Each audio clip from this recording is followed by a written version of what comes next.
So if you all are looking at your folder for the week of November 9th through the 13th, and you come down here to this assignment that says Quickwrite, when you click on it, you have all these instructions, and I know that none of you are going to read all of them, so that's why I wanted to make a video to kind of explain what the assignment is about.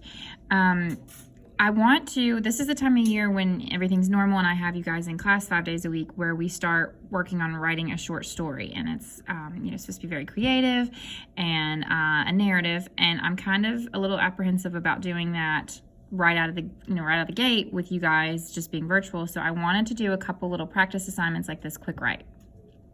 So what you're going to do is you're going to look at this picture, and as you can see, I marked out this. There's two directions here. You can do choice A or choice B, but I marked out choice B because I want you guys to only do choice A. So the prompt says to write a quick story starter inspired by the picture, become a narrator or a character, and draw us into the situation. So it doesn't have to be, a lot of people see this and they kind of describe, well, there's two guys in this picture and they're carrying two large fish and they look like they're walking down a creek. And I don't really want you to do that. I don't want you to tell me what's happening in the picture because I can see the picture for myself. What I want you to do is as if you are one of these characters, or maybe you're watching this and you're writing a story about what you see in this picture. Now, you can tell it first person from one of these two characters' point of views, maybe even from the fish's point of view if you want to be extra creative about it. But I want you to follow the directions to actually write me a story about either what is happening in this picture or maybe setting up this picture. Just use this as inspiration, because I know if I tell you to just write me a short story, it might be a little bit hard to get started or get an idea.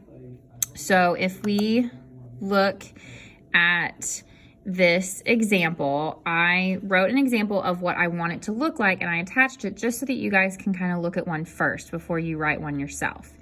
But before we look at that, I want you to look and see here. It says you have to use figurative language. It says you can use first person point of view or third. Now, we talked about that a couple weeks ago when we talked about the elements of fiction. So remember, first person uses words like I, me, or mine. Third person is he or she.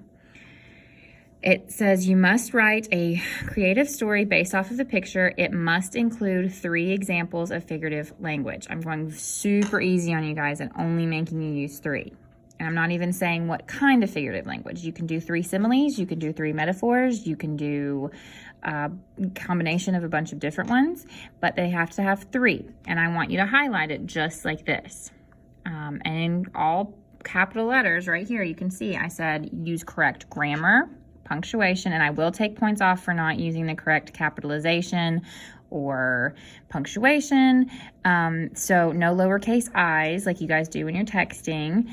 No using the word you for you. I want you guys to not write this like you're talking. I want you to write it more formally.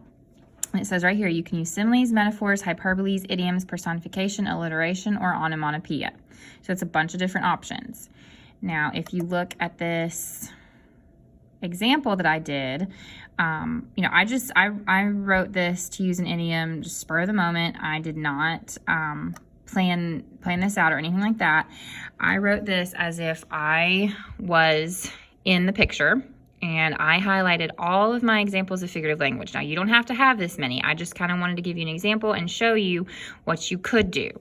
So I used, this right here, that I'm not going to read the whole thing to you, but it says that I hear the water running over the rocks, which is personification, okay? And my excitement rises inside me like a balloon in my chest, which is kind of a combination of personification, my excitement rises, or I used a simile that actually Miss Kokenauer came up with when she said like a balloon. So that is an example of a simile, I'm comparing excitement to a balloon.